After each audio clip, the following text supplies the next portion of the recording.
Pues en esta mañana, esta parte final del Sermón del Monte, capítulo 7 de Mateo, versículos 24 al 29.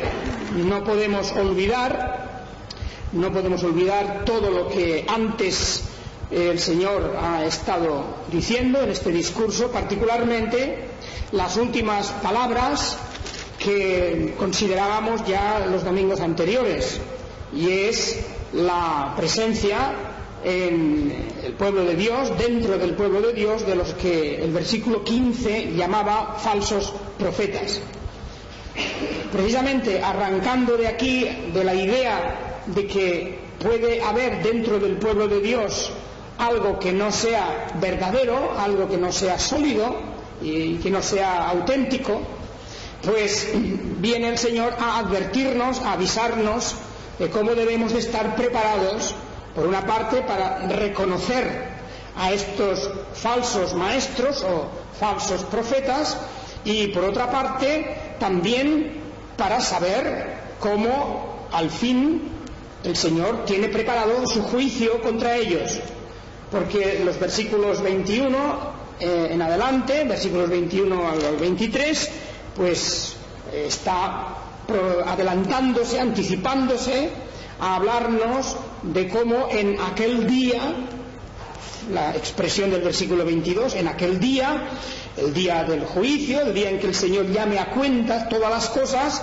aunque muchos dirán: no profetizamos en tu nombre, y en tu nombre echamos demonios, y en tu nombre hicimos muchos milagros, aún a pesar de esto el Señor dirá: no os conozco, no sé quiénes sois, apartaos de mí, hacedores de maldad.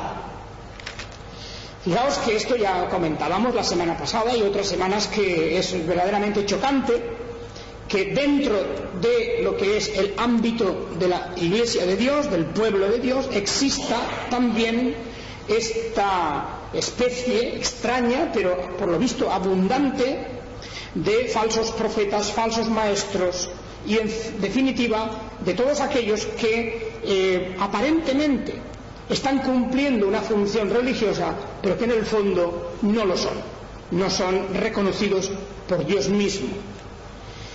Y eso era algo que nos ha de avisar, porque indudablemente la función que ellos dicen aquí que han hecho, han profetizado, incluso han expulsado demonios, dicen.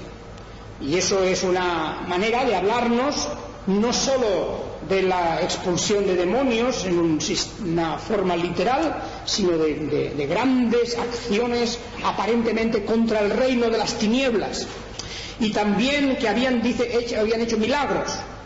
Este género de personas tenía pues toda una serie de apariencias, de características que las hacían, pues diríamos, casi como estar en primera fila del reino de los cielos. Pero la realidad es que no es así, y esos muchos, como dice el versículo 22, porque fijaos que son muchos, no es uno de vez en cuando, no es uno que raramente se presenta alguien así, no, dice que son muchos, lo cual nos fuerza a nosotros a estar alerta, preparados. Nunca podemos confiarnos, porque la mala enseñanza de falsos profetas, el mal ejemplo dentro de la Iglesia de Dios, las actividades o las corrientes de pensamiento que se alejan, que se apartan de la enseñanza de Jesucristo,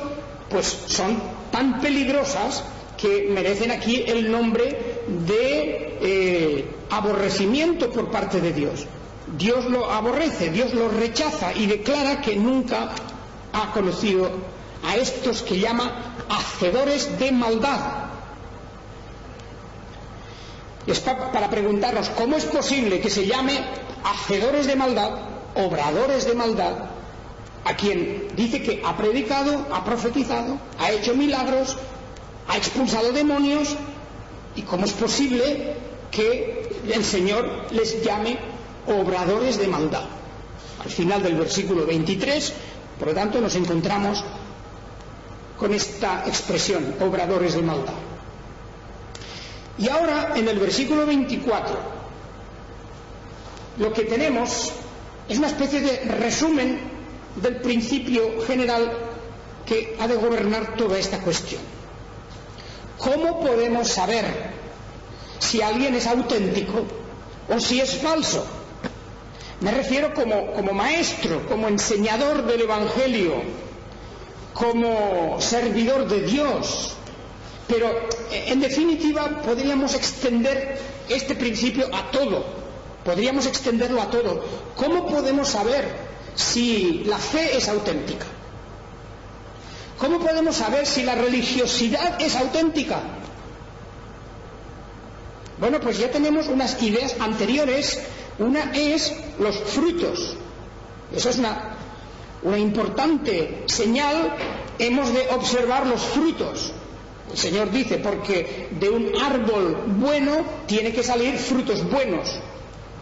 Y no se puede recoger frutos buenos de un árbol malo.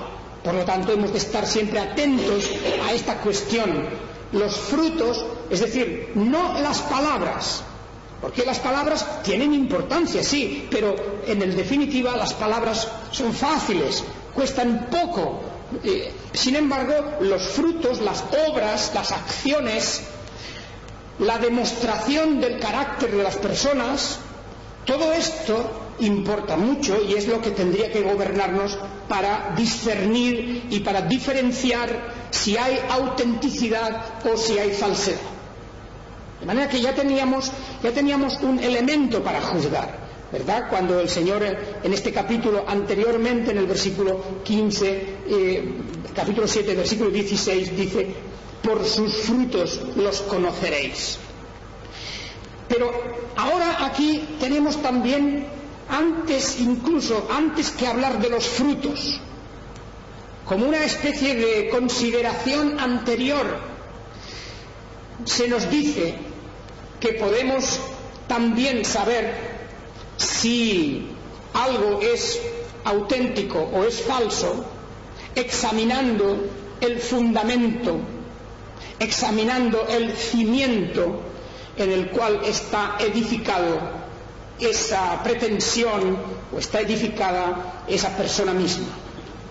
Cuando alguien viene para presentarse de alguna manera como un creyente, como un maestro, como alguien que quiere dirigir y que quiere gobernar y que quiere marcar un rumbo para la Iglesia de Dios, etc., y en general para toda persona que se nos presenta delante con ese nombre de cristiano, pues aquí tenemos el examen primero que debemos hacer, y es el fundamento que esta persona tenga. ¿Qué fundamento tiene? Y entonces el Señor nos habla, para cerrar el Sermón del Monte, nos deja esta idea tan clara, tan importante, porque es como una especie de instrumento para analizar las cosas, instrumento para analizarlo todo, incluso para examinarnos a nosotros mismos, porque no hemos de olvidar nunca que también se nos dice en la Escritura que nosotros no estamos libres, cada uno de nosotros no está libre de un engaño, no está libre de un engaño. Nosotros tenemos que ser prudentes y examinarnos a nosotros mismos. Entonces, ¿cuál es el principio para hacer este examen? ¿Sobre qué bases vamos a examinar las cosas? Pues bien, aquí lo dice: miremos el fundamento. ¿Cuál es el fundamento firme y correcto? Entonces el Señor nos explica esta historia tan conocida en el Evangelio, esta breve historia, donde hace la comparación de dos personas: un hombre prudente, un hombre sabio, y el otro uno insensato o necio. Dos personas que deciden edificar una casa.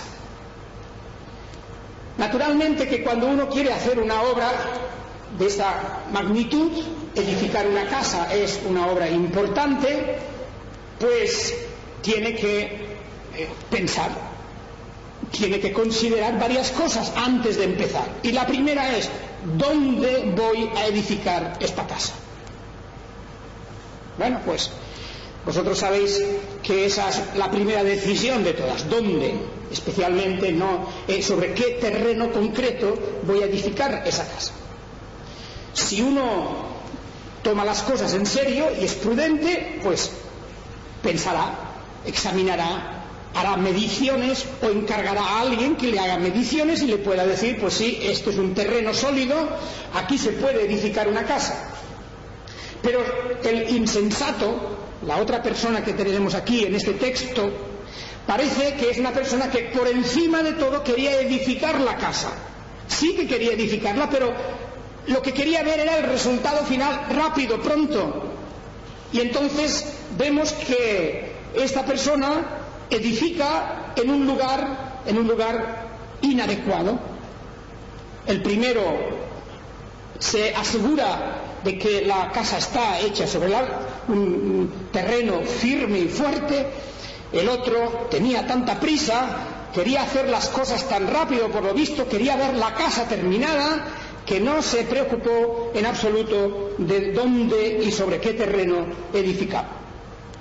Esto yo creo que es una lección en sí mismo, ¿verdad? Porque la cuestión no es edificar en sí mismo la casa, no es ese el problema principal. El problema es que una casa es una cosa que tiene que durar.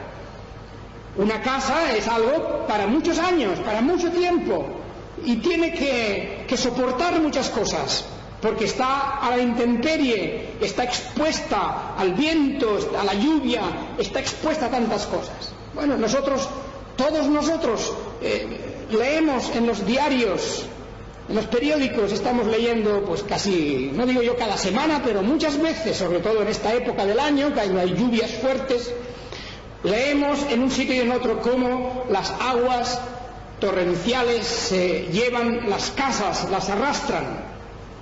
Y es verdad que nunca podemos criticar y ni debemos juzgar, porque en muchos casos son cosas imprevisibles, pero en algunos casos nosotros mismos, que no somos arquitectos, no somos constructores, nosotros mismos decimos, ¿cómo se le ocurrió construir una casa ahí? ¿Cómo se le ocurrió una casa ahí? Pues a lo mejor vemos una casa al borde de un acantilado, o vemos una casa justo debajo de una montaña que parece como si que se está aguantando en equilibrio, o vemos a gente que pone sus habitáculos, sus casas o sus cabañas, lo que sea, en medio de las rieras, de los torrentes, que parecen secos en un momento y luego de repente pues cambian las cosas. Eso lo vemos muchas veces, ¿verdad que sí? Lo hemos visto y sabemos que han habido grandes desgracias por estas causas. Y claro, la primera pregunta es, pero ¿cómo se le ocurre poner una casa ahí? Como nosotros mismos pensamos, esa persona parece como si no tuviera en cuenta lo que puede pasar. No tiene en cuenta todo lo que en años sucesivos podría ocurrir. Por lo tanto, ya pensamos, no es una persona muy calculadora, muy prudente, no es una persona que tiene realmente un sentido de la realidad, siquiera. Pero cuando uno quiere construir bien, elige el sitio, porque el sitio es fundamental. Bueno, pues el Señor Jesucristo toma esa figura de ese hombre y esa otra persona que construyen en sitios tan diferentes y dice: el hombre prudente es la persona que oye estas palabras, se refiere a todo el sermón del monte. El hombre que oye todas estas palabras y las hace. El hombre insensato, el necio, es el que también oye esas palabras, pero después de oír esas palabras no las hace.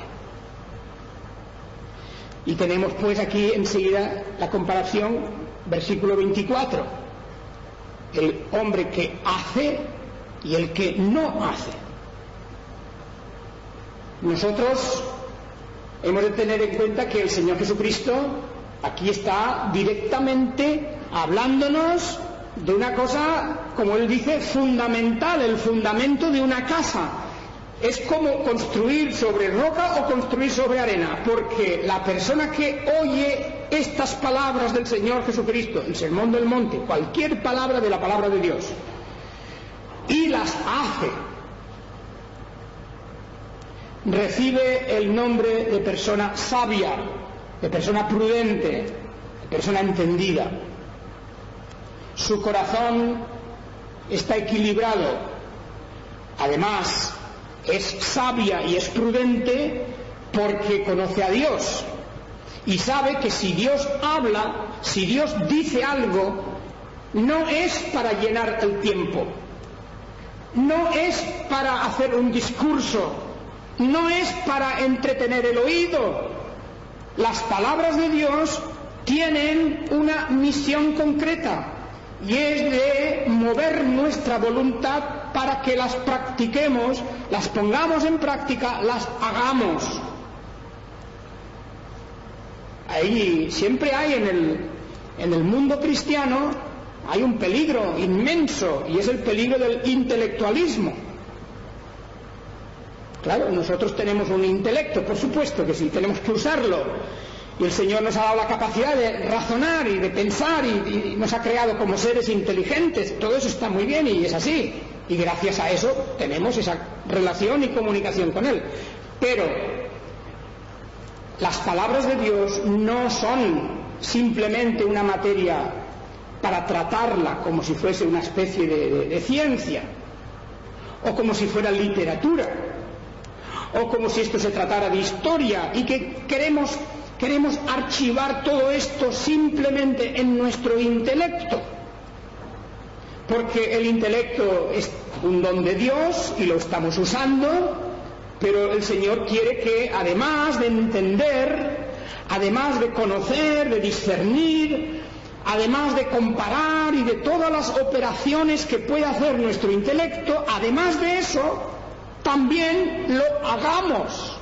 También se mueva nuestra voluntad, también se mueva nuestro cuerpo, también realicemos actos que pongan como cumplimiento las instrucciones y la palabra de Dios.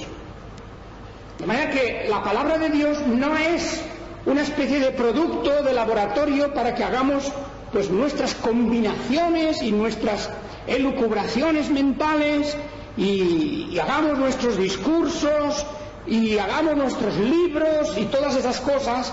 Eso está muy bien, pero la palabra de Dios tiene un fin concreto y es el de mover toda nuestra voluntad, todo nuestro ser para hacerlo. Porque ¿de qué sirve que conozcamos muy bien y sepamos relacionar muy bien y comparar y distinguir y todas esas cosas que son operaciones mentales? ¿Para qué sirve si luego no hacemos nada? La palabra de Dios se va a realizar y a convertir en realidad a través nuestro en actos, fundamentalmente en actos de misericordia, en actos de amor. Porque el cumplimiento de la ley siempre es el amor y siempre es el amor al prójimo y el amor a Dios. Así que esta es una cuestión importante. Dice el Señor, el hombre prudente es el que hace todas esas cosas. Escucha las palabras, por supuesto, entiende, porque el discurso del Señor Jesucristo es un discurso muy inteligible. Es un discurso que podemos entender, los niños pueden entender estas cosas, no hay duda que sí, y son de las más profundas que se han dicho sobre la tierra en la relación social y en las relaciones personales y en la relación con Dios, con el Creador. Un niño puede entender esto porque estamos dándole un mensaje de amor al prójimo y de amor a Dios, pero el entendimiento no es suficiente. Hemos de pasar a la acción. Y No hay que hablar aquí ahora de si es una cuestión de obras o de fe. No estamos hablando de justificarse delante de Dios por las obras, no estamos hablando de nada de esto, sino simplemente lo que el Señor dice: oír las palabras y hacerlas. Porque si no, somos como el hombre necio. El hombre necio, el insensato, es el que escucha esas palabras, las ha escuchado, las sabe, las conoce igual que el otro, pero no hace nada. Y por eso, incluso dice aquí, no toma ninguna medida de precaución. Va y edifica su casa sobre la arena, en el sitio peor, y lo único que le interesa es hacer cosas a tontas y a locas. No podemos imitar esa conducta.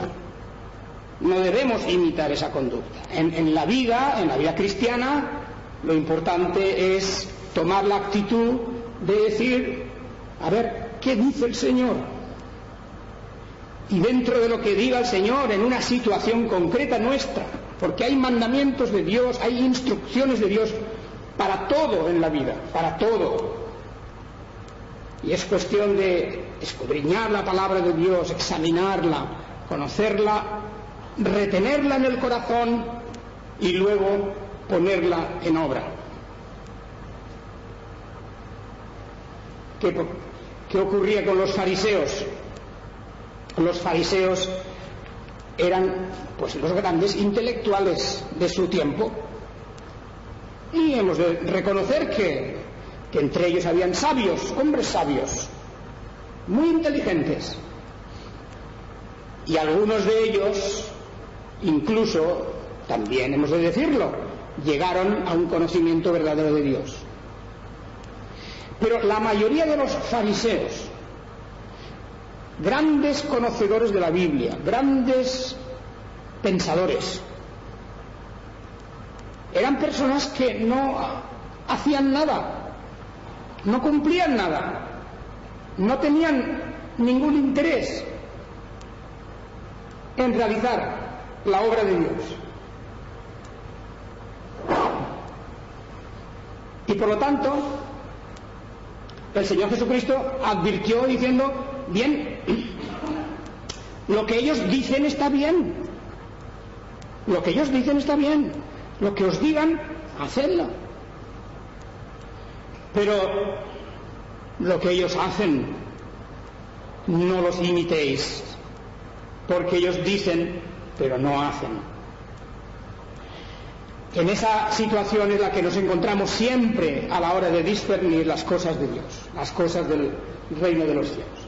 Hermanos, por lo tanto, yo creo que al terminar este pasaje debemos de comprender por qué, como dice el versículo 28-29, terminando ya el capítulo, la gente se admiró cuando el Señor terminó de hablar. La gente estaba admirada de esta doctrina, porque dice, les enseñaba como quien tiene autoridad y no como los escribas y fariseos, es decir, los teóricos de la religión. La religión se puede convertir en una especie de ciencia, en una ciencia, y hay gente que se la ha tomado así, como si fuera una ciencia. Hay profesionales incluso de esa ciencia, pero ese no es el propósito. Estamos hablando de la fe y de la religión, estamos hablando, pero en un sentido totalmente práctico, de realización y de cumplimiento de las cosas. De otra manera estamos perdiendo el tiempo. Yo deseo, hermanos, que todos nosotros, como he dicho antes, también nosotros mismos nos examinemos y digamos, bien, delante de Dios, ¿cómo puedo yo realizar y poner en obra estas cosas? Pues a veces tenemos que tomar decisiones importantes en la vida, tenemos que prescindir de cosas, tenemos que ser consecuentes y coherentes y luchar, porque no hay nada en el camino de la fe cristiana que nos venga de una manera fácil.